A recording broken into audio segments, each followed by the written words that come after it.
Okay. This is the story of Megadon. The whole story, the truth.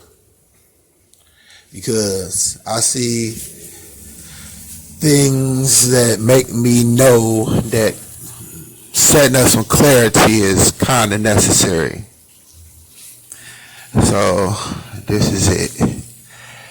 Okay, like 1999, I got sent to prison.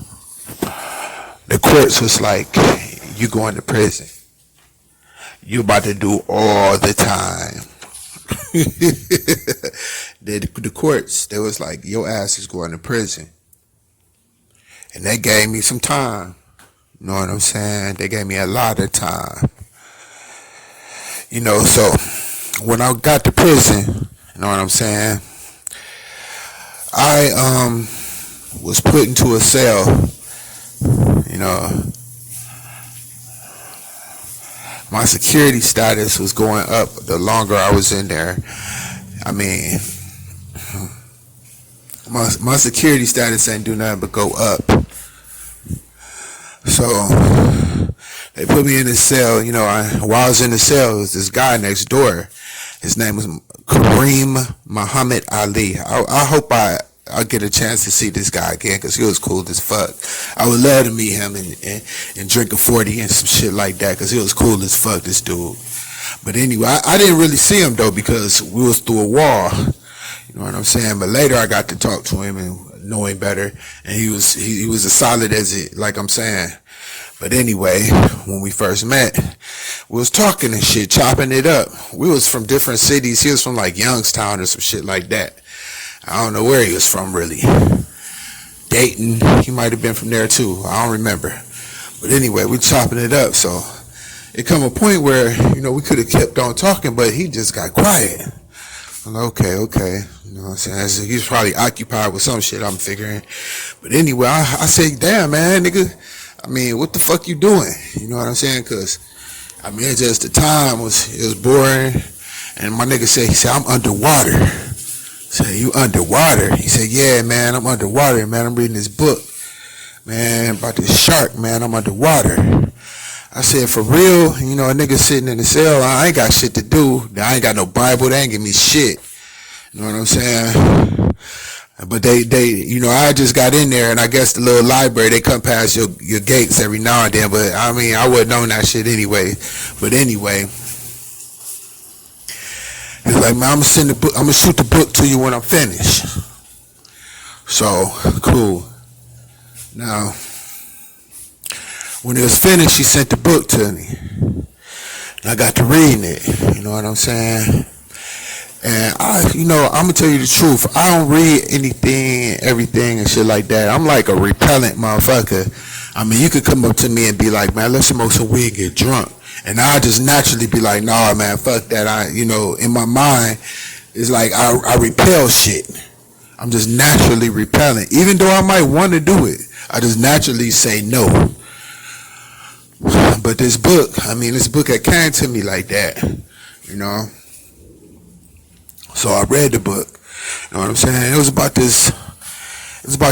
These motherfuckers. I mean, they made a movie about it, you know, but it's not really exactly it. You know what I'm saying? Movies ain't never coming close as the actual story that the writer wrote. You know what I'm saying? I mean, a book is always it's got slightly different things about it than the movie do. Sometimes they get close to it. I mean, Stephen King, when he directed his movies off his books, he do a good job. But people who not really writers, who get a book and try to base a story on it, they don't come that close to the actual story. But they made a movie called Meg with what's his name, who played in all the movies, action movies, the little fighter guy. I don't remember his name, but anyway, he was starring in there. You know what I'm saying? But this shark, you know what I'm saying? I mean, I was actually underwater for real. I mean, I'm in a cell with nobody in the cell. They don't open the bitch up for you to walk out, so you locked in this motherfucker. Anything you putting in your head, you gonna actually feel all of it. I don't give a fuck what it is. Motherfuckers get mad in that bitch and can't do shit. That's why doing time is a motherfucker. But reading the book, you know what I'm saying? And the shark is underwater and shit. And these motherfuckers come down there, just like white people, always sticking their nose at people's shit. These motherfuckers down there underwater, and they portray this part in the movie too.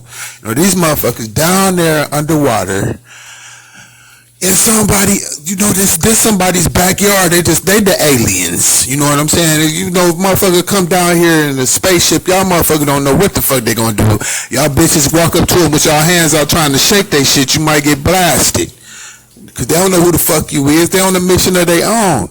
You know what I'm saying? But try to tell them motherfuckers that. So, these motherfuckers down there, they done went into this motherfucking environment and they see the motherfucker through their little glass thing from a distance. And it's bouncing around underneath the water and they don't know what the fuck it is, and it's glowing because, so once you get so deep under, this is like shit deeper than the Mariana Trench. Like the Challenger deep. You know what I'm saying? They was like underneath the Challenger deep. The book don't go as deep as the actual story. That shit that they had in that motherfucking movie ain't had shit compared to the book. These motherfuckers was like at the bottom of the Challenger deep. You know what I'm saying? And it was, if you don't know what I'm talking about, that's like 12 of the highest Khalifa buildings. The motherfucker over there, that tall ass motherfucker, like about 20 of them motherfuckers deep underneath the ground, underneath the water. But anyway, it's animals down there that glow in the dark because they done turned into some different type of creature. You know what I'm saying? But this motherfucker was down there and they had some type of little problem where they had to come up and the motherfucker chased the motherfucker bubbles up. It actually followed they craft up through the bubbles. Like when they was going up, it followed it like a curious anything. A motherfucker looking for an alien. It was like following it like that. And once it got a certain depth up underneath there, I don't know if it lost interest or what, but it was in our environment then. You know what I'm saying? So we that came up like 14 of those Khalifa buildings, following this little thing up. And it actually was a dinosaur. It's called the people call it a megalodon. A megalodon, and the name sounded kind of tripped out to me, and that's because I fell in love with that shark. I actually named my company and everything that I was going to do after that, after the shark. But I put a different kind of slur on it. I called it Megadon instead of Megalodon. So that's where the word Megadon comes from, and that's the way it went. Truth be told, Jehovah's Warlord giving y'all a little peace of mind. 8:30, August 30th, 1969. That's my birthday. This happened in the prison where they get ready to send you out. They sent me to a place called PCI, and I ended up getting my security raised up so high that I had a choice of whether I go to Mansfield or Lucasville. And I wanted to go to Lucasville because I knew my nigga Lewis Rucker was in that bitch for a minute. And some other, I didn't mean to put his name out there like that, but I knew some of my gangsters, because I used to roll in that shit, you know what I'm saying? I was deep in the streets. My family sold heroin. I'm saying we was like hood rich. And I've been hood rich all my life. But it just so happened, the Lord decided to put me into this gang stuff. And Jehovah is my father. I've been knowing him way before I knew Jesus. I had to learn about Jesus, but Jehovah always been my father. Keep your head up, stay prayed up, and hopefully I'll see you when we get there.